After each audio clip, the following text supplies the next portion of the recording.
Hello and welcome back to my channel. Today we are going to talk about the secret to creating the perfect writing retreat with friends. I've got 10 tips that I want to share with you, and these are slightly different than the tips I shared for a solo writing retreat. As I just came back from one about a month ago, I've got some great experience, but I've also spent time in the past writing with friends on retreats, and it can be really beneficial, but there are a few things that you need to think of before you go on this retreat.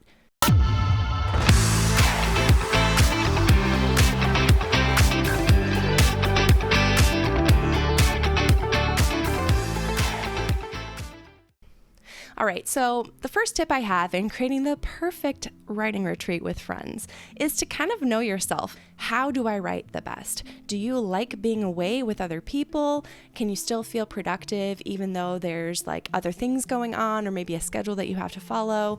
Or do you feel like you do better on your own? I think there are merits to both, but you really have to ask yourself this question before you go on any writing retreat. Maybe a retreat isn't even the best place for you to go to write your book, but ask those questions first and then make your choice. The second tip I have is to set goals before you even begin the writing retreat. This is hugely crucial because everyone needs to go into this retreat, especially if we're talking about multiple people. They have to know what the retreat is going to be like and what they can expect. Is this something where you're going to spend time plotting as a group on everyone's different story? Are you all going to scatter and write your own books like in different places of the house or wherever you go? Are you going to kind of do both? Are you just getting away to chat and maybe get some writing in? Everybody needs to have clear expectations before they head out on this retreat because you don't want anybody to come expecting one thing and someone else expecting another, and then those clash and then there's problems or even worse, drama. Just don't do that. Clear things up from the beginning and set clear expectations. Now, this is going to sound a little silly, but I think that you should choose a leader before you go away on this retreat. Now, the reason for this is that, and this is coming from experience that I've had in various different retreats. You might have set expectations. You might have sent out those to everybody in the group or whatever in the group chat, but there's going to come times where maybe Lady A is being really chatty and Lady B just wants to write. And so someone needs to be able to recognize, hey, we said we were going to take the morning to be our focused writing time. And if people are chatting, just ask them to go to another room or whatever. But having one person who kind of everybody knows they're going to be deferring to is really helpful. This might sound a little militaristic, and I don't mean for it to be that at all. It's just more of a respect and an understanding of one another so that everyone can leave having accomplished the goals that they set out to. Number 4 is kind of in connection with number 3, and that is pick the people that you go on the retreat with carefully. Now, there are some friends who you absolutely love and you would love to take a retreat with them, but you also know that you're going to be doing 90% talking, 10% writing. It might not be the best to take a writing retreat with them. Maybe you just need a retreat instead. That's totally fine. But consider who you're inviting along with you. And again, this all goes to setting those expectations. Make sure that they know why you're going and where everybody else is going to be at. For number 5, this is again coming from my I love to plan. So to me, planning out your meals ahead of time is hugely important. If you get there and you have 3 nights and you all have to eat dinner, combining those forces so that maybe one person is cooking one night, one person is cooking the other, whatever. Sharing those responsibilities alleviates a lot of stress and also just makes it easier on everyone. Make sure that when you do this, you're considering everybody's dietary restrictions, of course, and all of that. Make the meals fun, make it easy, but make sure that you have a plan. Number 6 to me is so fun because you can go big. Now, this all depends on how many people you are inviting to this writing retreat, but you could invite a ton of people and end up renting or, using an Airbnb or whatever. That is awesome. Way more so than you could if you did it on your own. So consider all of the costs going into this. Think of what is going to be an allowable range between you and the people you're inviting to be able to put towards this, but then also consider you're sharing meals, you're sharing space. You want to make sure that it's big enough as well. So go big, have some fun. Maybe choose to have it in a city that you haven't been to before. So there can be some sightseeing thrown in there as well if you want, but whatever you do, consider that like equal shared cost, because that's going to be a huge benefit to everybody involved. Number 7, again, goes to planning. Decide all of the things that you can ahead of time. Who's going to sleep in what room? What meals are you going to make? Who's going to pick up the groceries? Is that going to be a group event? What is that going to look like so that when you get there, your time at the retreat is most efficient?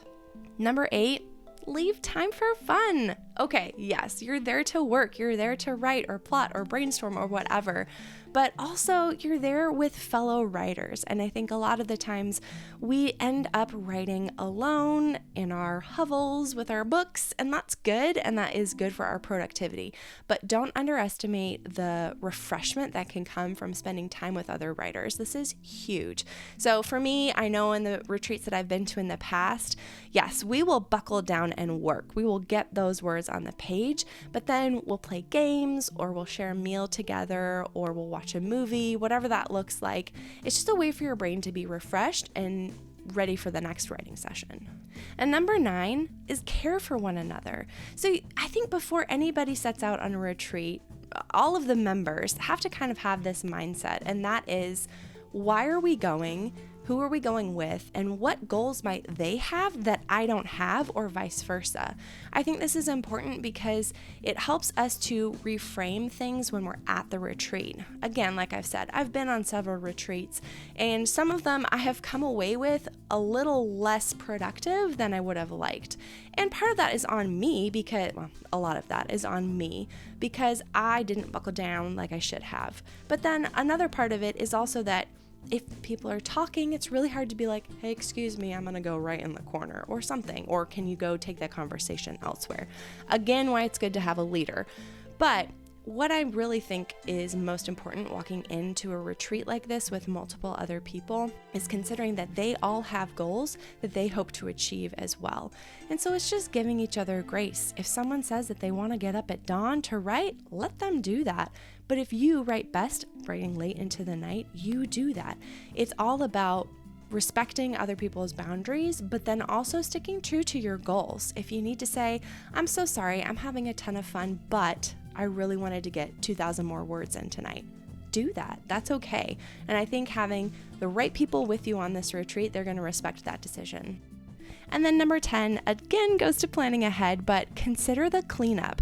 This is something that I didn't really take into thought one of the retreats that I've done in the past. This was years ago. And we had a pretty massive cleanup to do at the end of the retreat, which took a good part of our last day. And that's kind of a bummer because that's your last day. You want to have the big hurrah, right? So if you're using an Airbnb, a lot of the times they will have cleanup included. That's great. But I've been to several Airbnbs that mention, oh, please do these things before you check out. So just make sure that you know what that checkout process looks like, or whoever's heading up this retreat, and then make sure that you've got people assigned. Hey, you'll make sure that the dishes are done or whatever. You'll make sure that the sheets are pulled. You'll do this, you'll do that, or whatever. That's going to help tons because you can maximize that time. If you're all chipping in to do this cleanup work at the end, you probably can get some words in that morning before you have to go crazy and clean everything up. I hope that those tips were helpful. You really can create the perfect writing retreat. It's just you really have to set those expectations. If I had to pick one tip, it would be that. Because walking into any situation, especially if you're maybe writing with people who you've never met before or you've only communicated with online, you have to realize that things in person are going to be very different. So just make sure that you have a chance to chat with people ahead of time. Maybe you create a group chat or whatever that looks like. And then all of you can kind of contribute to your own goals and what you're hoping to take away with on that weekend. I really think that that's going to make your writing retreat the best that it could be.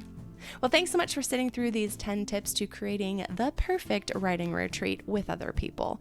If you missed it, check out my solo writing retreat tips. These are also going to be great for creating your own writing retreat, whether you go away or maybe you just do it at home. Take a look at those tips. And let me know in the comments below what tip of the ones I shared today is going to be most helpful for you. Do you think that you're going to take a writing retreat with other people? Is that something you wanted to do? Or do you think that it would just be too hard to write when other people are around? Let me know below. And thanks so much for coming back to the channel. If you haven't yet, would you take a second to subscribe?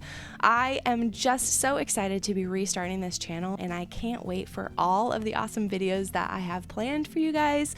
As someone who was a ghostwriter for 8 years and now has over 14 books published under different pen names, I have a lot of experience with writing and the writing industry, and so I cannot wait to share all of that with you guys. If you ever have any suggestions of things you'd like to add, just shoot me a DM or comment below. And as I like to say, go boldly and write. Oh yeah, what do I say? Well, thanks so much for joining me for this. What am I gonna say? But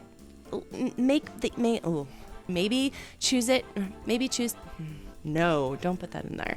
Now, this is gonna sound a little silly, but I think you should. Let's try that again.